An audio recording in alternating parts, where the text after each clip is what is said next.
Demand. Law of demand जिसका concept martial ने दिया था। मार्शल ने लॉ ऑफ डिमांड का जो कंसेप्ट था उसके बारे में क्या बोला था, B other things being equal, यानी कि सेटेरिस पैरेलस, बाकी किसी भी फैक्टर को हम नहीं छेड़ेंगे, हम छेड़ेंगे सिर्फ प्राइस ऑफ द कमोडिटी को, यानी कि as the price of the commodity increases its quantity demanded falls down, और as the price of the commodity falls down its quantity demanded increases.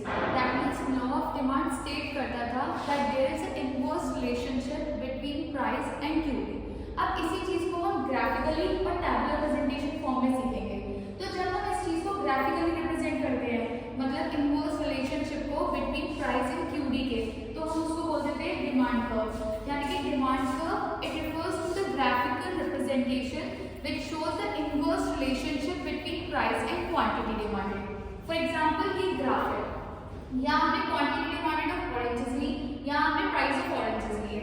जब हमारा price 2 था तो हम oranges की जो डिमांड कर रहे थे वो 6 कर रहे थे, हमारा price बढ़ के 6 हो गया तो हमारी डिमांड क्या हो गई, शिफ्ट टू 2, मतलब हमारी डिमांड क्या हो गई, कम हो गई। तो जैसे जैसे प्राइस बढ़ा वैसे वैसे हम डिमांड क्या करते गए, कम।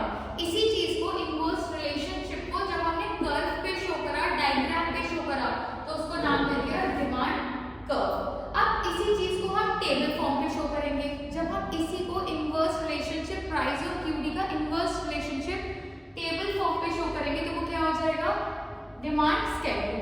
अब डिमांड स्केड्यूल पढ़ते हुए क्या है, सेम चीज जो यहाँ थी, आपका प्राइस 2 था, आप डिमांड कर रहे थे 6, आपका प्राइस बढ़ के 4 हो गया, आपकी डिमांड कम हो गई 4, आपका डिमांड प्राइस और बढ़ गया 6 हो गया, आपकी डिमांड शिफ्ट हो गई 2 पर।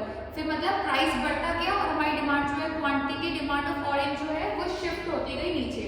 तो फिर से जिस चीज को हमने टैबुलर रिप्रेजेंटेशन किया, टेबल फॉर्म में शो किया, वो क्या हो गया हमारा डिमांड स्केड्यूल, यानी कि inverse relationship of price and QD जो हम शो कर रहे हैं टेबल फॉर्म पे, वो क्या हो गया हमारा डिमांड स्केड्यूल।